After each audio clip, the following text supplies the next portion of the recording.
इस पर बात करने के लिए हमारे साथ मौजूद है बीजेपी प्रवक्ता अटल खंडेलवाल जी, कांग्रेस प्रवक्ता राजकुमार शर्मा जी, विषय विशेषज्ञ अशोक पाठक जी। शुरुआत राजकुमार शर्मा जी आपके साथ। जरा बताइए, क्या वाकई में कांग्रेस को लगता है कि जिहाद सही है और बच्चे को जिहाद पढ़ाया जाना चाहिए?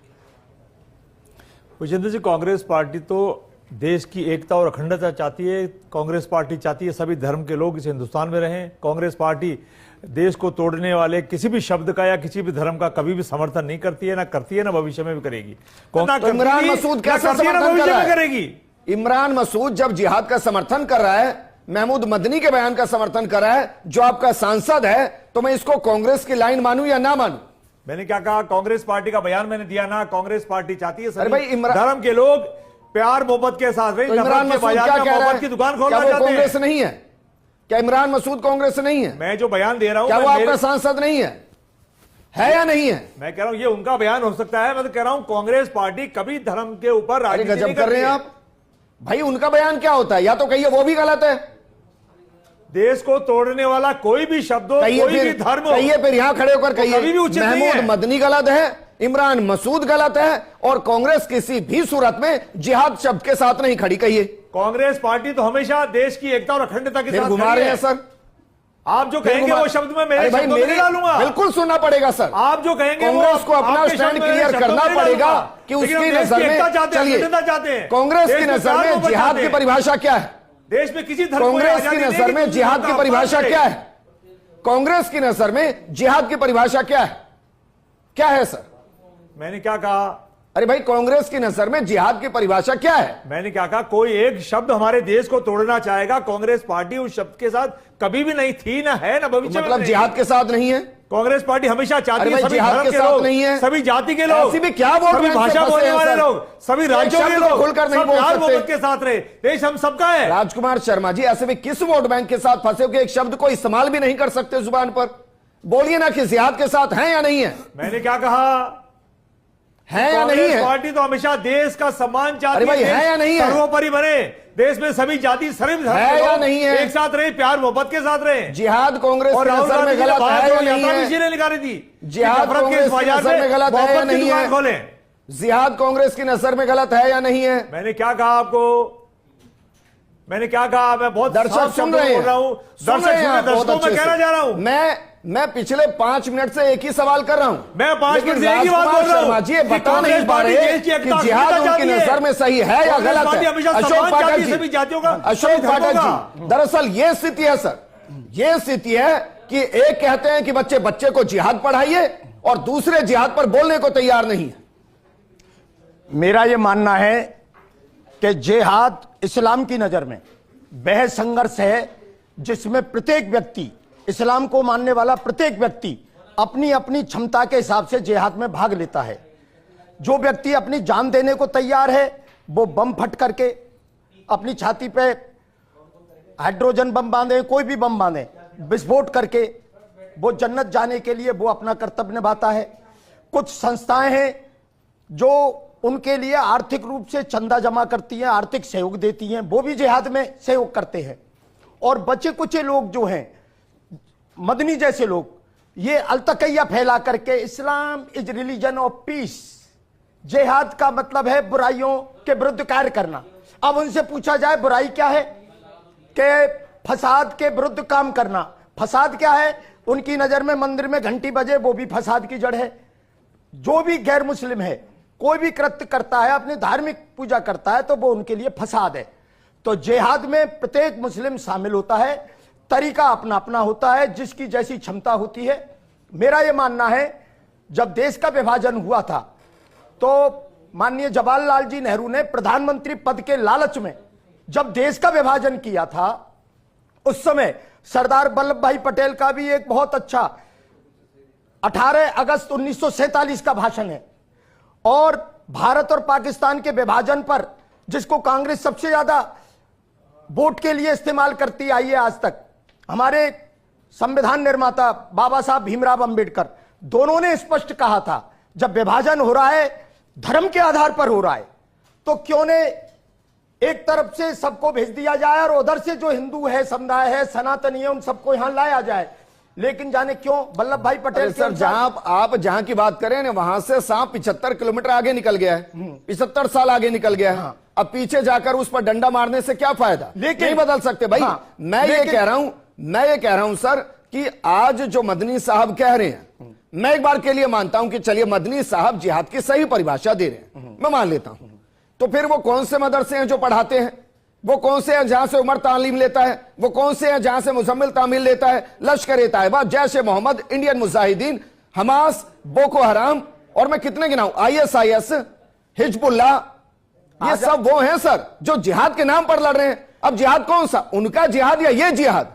आजादी के बाद जब भारत का संविधान बनाया गया तो उसमें सेक्शन 28 यह कहता है कि राज्य सरकार के वित्त से धार्मिक शिक्षा नहीं दी जा सकती।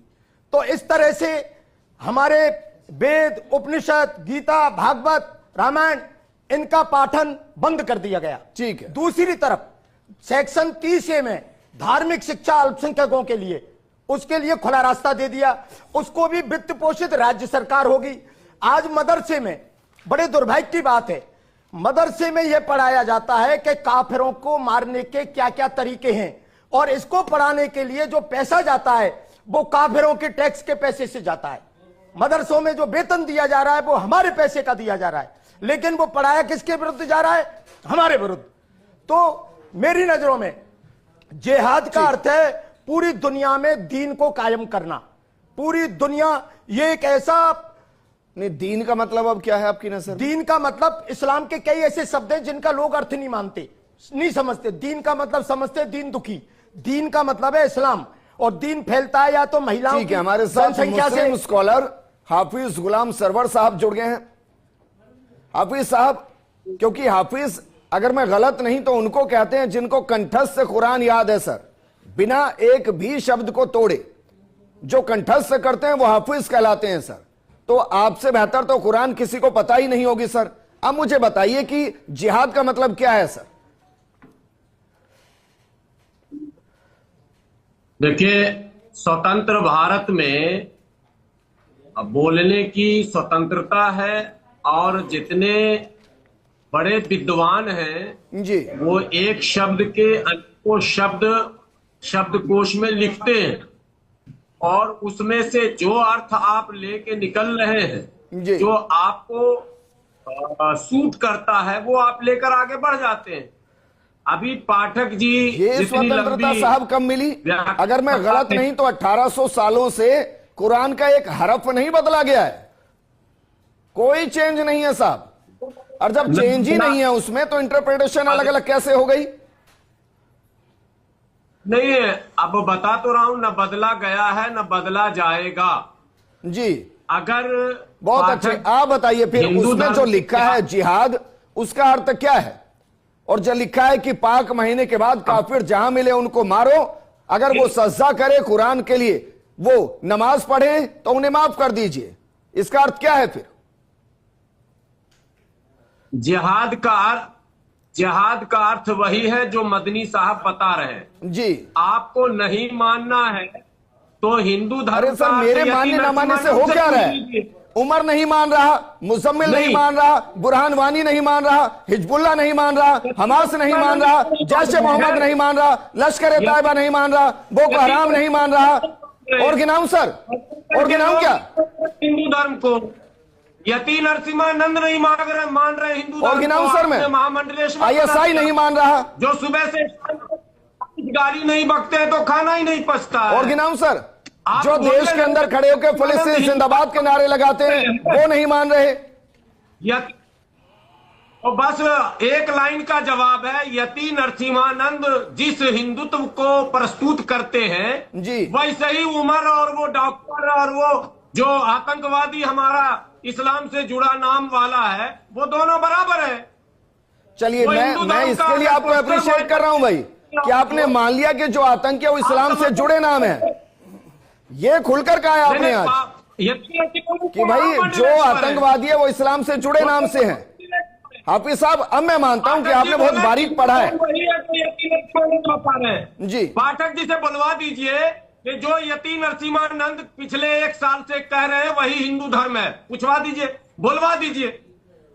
वेद में है इस्लाम को तो हम मिटा देंगे, यति नरसिम्हानंद वेद में इस्लाम को मिटा देंगे? अरे सर कुछ तो पढ़िए। ये यति का है, आप क्या सुनते हैं? हाफिज साहब कुछ तो पढ़िए। क्या चिल्ला चिल्ला कर यति नरसिम्हानंद कह रहा है? 1000 वीडियो है। कुरान जो धार्मिक पुस्तक है वो सर 2000 साल पुरानी भी नहीं है, वेद पुराण हजारों साल पुराने हैं, कहां से अंकित होगा उसमें?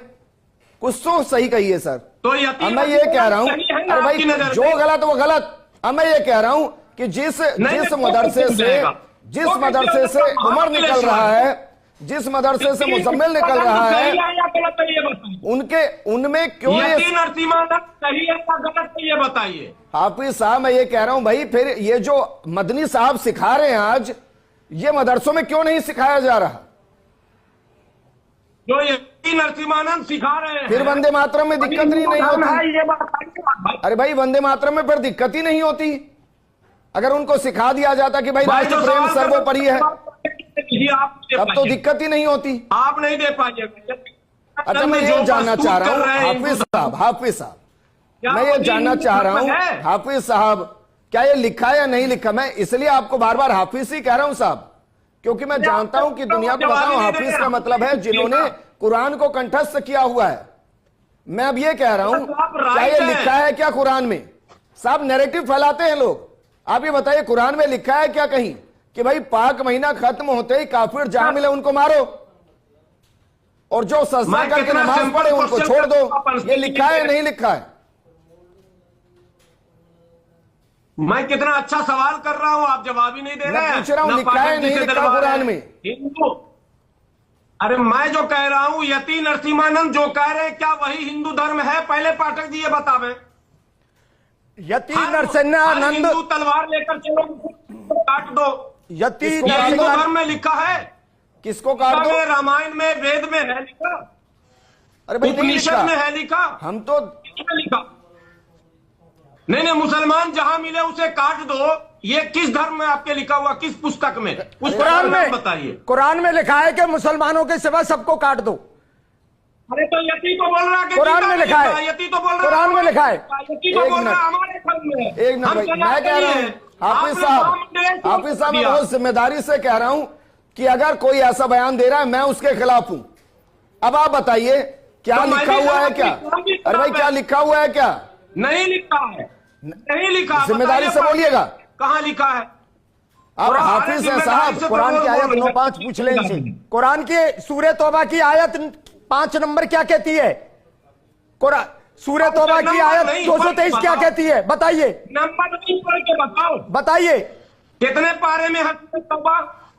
किस पारे में है सूरह तौबा? 9, सूरा नंबर 9, रॉन्ग। आयत नंबर 5, सूरा नंबर 9, आयत नंबर 223। सूरह तौबा पारा किस पारे में है? जो इस्लाम को नहीं माने पहले उसका बायां पैर काटो, फिर दायां हाथ काटो, फिर दायां पैर काटो, फिर दायां हाथ काटो। ये स्पष्ट लिखा हुआ है। अब अरे हेलो, सूरह तौबा की आयत 223। एक मिनट भैया, अगर मैं स्टूडियो में होता तो हाफिज साहब दिखा देता हूँ। हाफिज साहब कंफर्म हाफिज है ना साहब? इस्लाम से दुश्मनी में जो मन में चलिए आप ढूंढिए। अच्छा कोई बात नहीं, आप ढूंढ लीजिए, मैं वापस आपके पास आऊंगा।